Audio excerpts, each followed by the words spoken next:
The next panel is ready to present, and I am happy to introduce Mike Lawless, Professor of Entrepreneurship and Strategy here at the University of San Diego, who will be moderating our next session.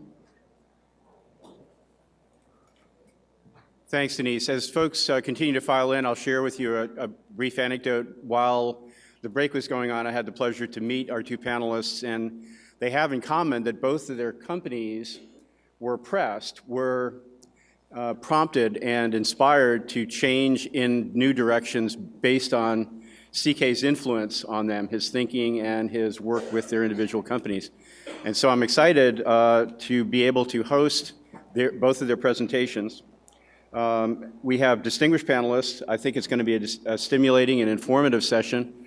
And I think if we are able to hear what they have to say, ask our questions crisply, we can keep on our schedule, which has become rather important. So I've asked the speakers to keep their remarks to 15 minutes each, and they will present in the order in which they appear in the program. So I'm pleased initially to introduce Mr. Kapil Sharma. He's the General Manager of Tata Sons North America. He's an attorney with extensive management and community experience. Mr. Sharma.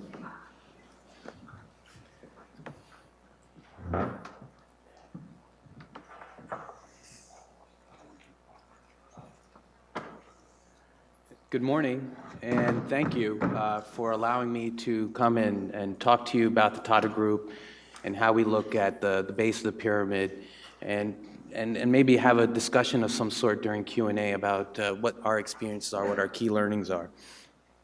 First, I'd like to also thank Professor Nirmal Sethi from Cal Poly, Nadia, Kate, Kat, and the rest of the university here for a very warm hospitality. Coming from New York, I can tell you that the San Diego hospitality is quite different, and I enjoyed it very much. This is a really important conference for us, and I'm going to fly through my presentation, but I wanted to just talk a little bit about what did CK Prahalad and the Prahalad family really meant to us as a group. Now, I would call it was a very successful relationship, the Prahalads and the Tatas. And not only did CK give us a lot of strategic advice, where he would come and advise our various companies. And in my presentation, when I mean by various, I mean various. We have a lot of companies. It was quite helpful, and he really helped us change the way we think. Everybody thinks that their company is very successful. You reach number one, and you've done it all. But CK had a way of telling us, no, you're not number one. It's harder to stay number one. Once you get there, there are things that you have to do to change, to innovate, to look at the world differently. And he constantly reminded us that. He was a good reality check for us. But he also taught senior management courses. And I thought that the senior management courses were fascinating. I had an opportunity to live in India for 3 years, recently just returned, and sat in one of those management courses. And we were just talking now about CK's teaching style and how interesting it is and how he would really push people. And if you know the Indian culture, and I know I see some Indian Americans and Indian colleagues here, Indians don't like to be pushed too hard because we have a very structured way at how we look at things. We're very, believe it or not, somewhat process-oriented. But CK would never accept an answer, and he would always constantly push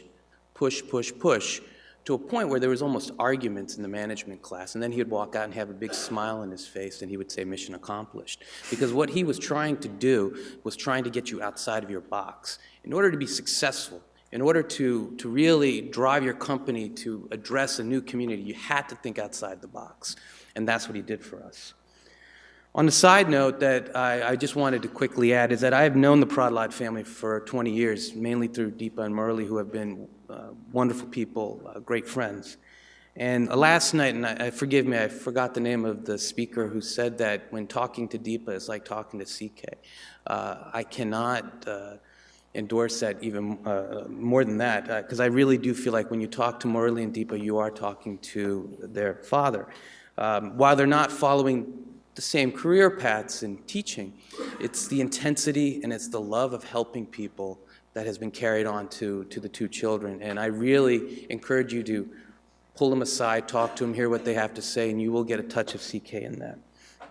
And I just want to also talk about what did CK do for me that also kind of makes you realize what he was trying to do with this whole business philosophy. When I did meet him in India, I had really only known Murali and Deepa well. I did not know CK well. But CK and I kind of knew each other because I'd spent most of my career in politics working on Capitol Hill. And when he saw me in India, he kind of was taken aback by it because he just had seen me working in Washington. And so I told him I'm working for the Tata Group and I'm working in the corporate affairs office. And I said, it's a great, great, great opportunity. I'm really proud to be here. And he says, well, don't be proud. He goes, it depends on what you do with it that really matters. And I just sat there and see, Murali's laughing because that's the way his dad talks. I kind of sat there and I said, you know, he's absolutely right. And with that mindset, every day that I go to work, I have to think about what can I do better. And that was actually an influence. The other thing that he did, and you'll see from my presentation, and both Deepa and Murali know this, is that he gave this presentation, and it was as plain as vanilla. It was just text. And I raised my hand and I said, it's a very simple presentation. And he goes, people that do all this fluffy stuff on their presentations are really not wanting you to look at the words. They just wanted you to look at the fluffy stuff. So in tradition of CK, I'm going to keep it a very text-oriented, not a fancy thing. It's not something that you expect from the Tatas, but in honor of CK, I will do that. We are India's, for those of you who don't know the Tata Group, we are India's largest business group, and we're 90 companies to cover 7 sectors. And we do everything. I like to tell people we do everything but bombs and pornography. And hopefully we will stay out of those 2 sectors. We have operations in more than 80 countries, and we export to 85 countries. Just to kind of show to you that you can be successful by addressing the base of the pyramid, you can see our revenue last year was $83.5 billion. With 58% of that coming from outside of India. The more astonishing number that keeps blowing me away is we have 425,000 employees within our group. We have a market cap of 84.16 billion and 6.2 of the Bombay Stock Exchange. And this is just to give you kind of a brief overview of our market cap. But another thing that is part of what I'm talking about, and you'll see how this all ties in at the end. This is not a brand promotion thing, but we're probably the largest company that you've never heard that has global positioning. Number 1 in communications, number 2 in tea products, number 2 in soda ash, number 2 in bus manufacturing, one of the largest steel companies, one of the largest IT companies. When most people think of Tata, when they go to India, they think about the bus or the truck that almost ran over them, which is very true, but there's other parts to us that you can see here. And in the United States, we're the largest investor in the US. And again, I will tie that in the end as to why that's important, but we do about $8 billion in revenue in the US. We have 20,000 employees. We have well-known brands that one of them that doesn't really fit the base of the pyramid, Jaguar Land Rover, but we have hotels. We have a hotel in San Francisco, New York, and we serve coffee. But we also do manufacturing, IT services, and those types of things. So this is to give you an idea that we are a very diverse, broad group. And this is what we're doing in the US. Now, when people ask me, they say, okay, you have 93 companies within your group. How do you keep 425,000 employees focused? Well, this is how we do it. It's what they call the Tata commitment. And when you read this commitment, you'll understand or appreciate why we do what we do when we do CSR or when we try to do the base of the pyramid. At the Tata Group, we are committed to improving the quality of life of the communities we serve. We do this by striving for leadership and global competitiveness in the business sectors in which we operate. Our practice of returning to society that we earn invokes trust among consumers, employers, shareholders, and the community. We are committed to protecting this heritage of leadership with trust through the manner in which we conduct our business. Every company adopts this principle. You want to be part of the Tata Group, you have to adopt this principle. You have to make a commitment to this. And in fact, every employee signs a little handbook, and this is in the beginning of the handbook. So this is ingrained in all our companies. It's ingrained in all of us. some of the things that we did, and you can see that this is not a new fad for us, really, in terms of giving back CSR and types of things. And I wanted to show this, that we've been doing this for, geez, almost over 100 years now. You know, we instituted the first 8-hour working day before even the United States had done it in India. We provided free medical care, which looks like we're not trending that way in the United States anymore. We've provided schooling and facilities for children, leave without pay, maternity benefits, profit sharing, and retirement gratuity, all before the 1940s. This is really ingrained in us, in that in order to be a successful business, you have to give back to the community, you have to give back to your employees. This is the thing that really, I think, impresses a lot of people or surprises a lot of people, is that 66% of our parent company is held by charitable trusts. And which means then that 66% of our revenue goes back to the communities in which we serve in. We've used this money to create institutes of science, social science buildings, cultural centers. We use this to do research in livelihood, health, education, microfinance, biodiversity, water harvesting. We've created scholarships in which we take people from India and allow them to go to schools that they may never thought they could ever afford to go to. We have disaster relief, and all of this is driven really by what we call by the Tata Council for Community Initiatives, in which all our companies are a member of this initiative that we created, in which they measure how well they're doing with relation to communities and societies. It's kind of a benchmark, which is done through which has helped us supported by the UN. To kind of give you an idea of what we've done as a group, Tata Sons has given about 110 million per annum a year into CSR giving. And the companies follow the same thing. Last year, the companies gave approximately $60 million in CSR. So it's just not Tata Sons. Our companies are required to also to give back and to contribute. So we approximately give about $200 million in CSR and grants per annum. This is what we're doing in the US, which I can give to you later. And then this is some more what we're doing.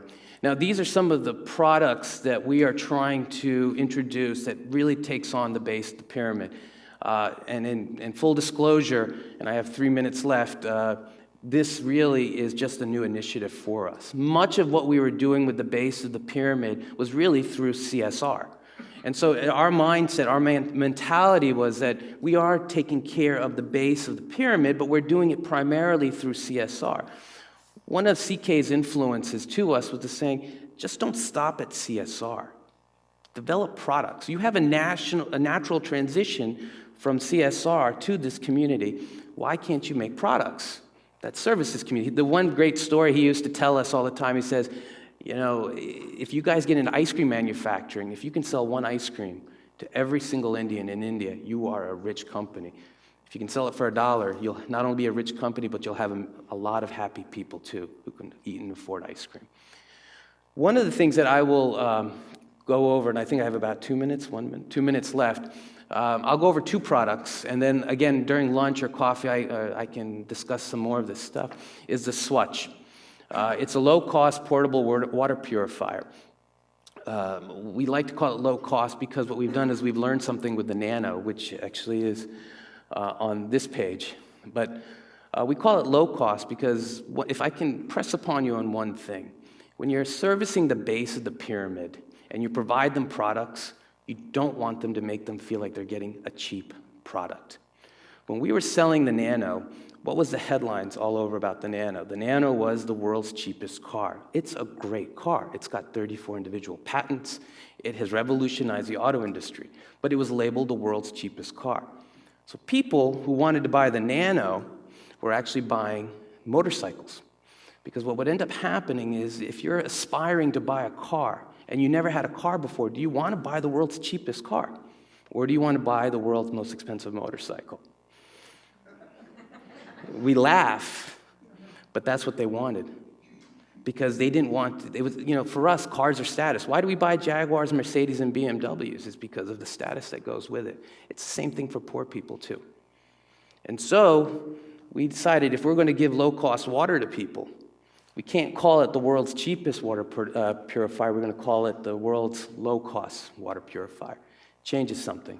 The other interesting thing that we did was, if you think about, okay, you're going to make a low-cost water purifier that handles the base of the pyramid, it's going to be this box, and it's going to look ugly.